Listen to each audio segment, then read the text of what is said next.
Beer and loafing, beer and loafing, that's who we are. Beer and loafing, cheaper than a bar.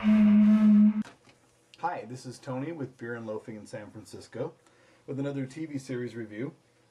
This one is the recent BBC series called Merlin, which is kind of a young adult take on the Arthurian legends.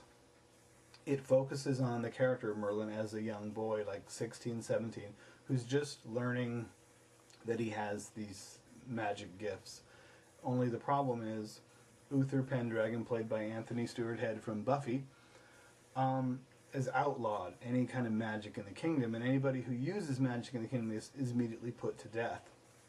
So he has to kind of, he's taken under the wing of Geist, who's the local court physician in Camelot, to kind of learn and use his powers, not really use them, but explore them in secret, but at the same time not revealing to anybody that he has them.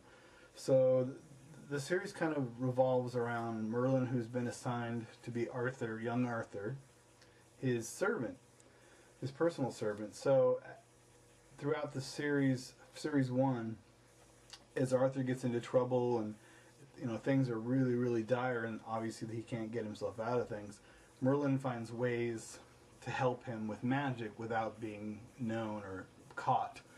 And there's several times where he might be caught and you're not sure if he's going to get turned in, if he's going to turn himself in. In this one, Guinevere, known as Gwen, it's kind of a modern nickname here. She's actually a servant of Morgana, who's the ward and niece of Pendragon, Uther, who is kind of flirtatious with her, with Arthur, but not really. So they kind of have everybody in the same environment.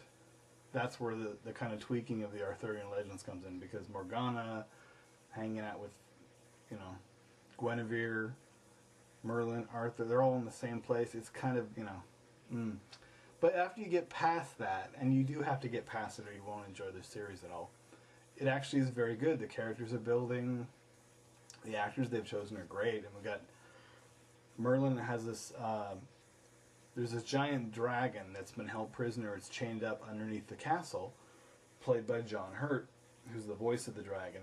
And this dragon knows all about Merlin and his destiny and how he has the magic, and Merlin actually talks to him on a regular basis about, magic and should he use it and what his destiny is. And so the dragon's tied in somehow, but we don't really know still yet. At least in Series 1 we don't know yet.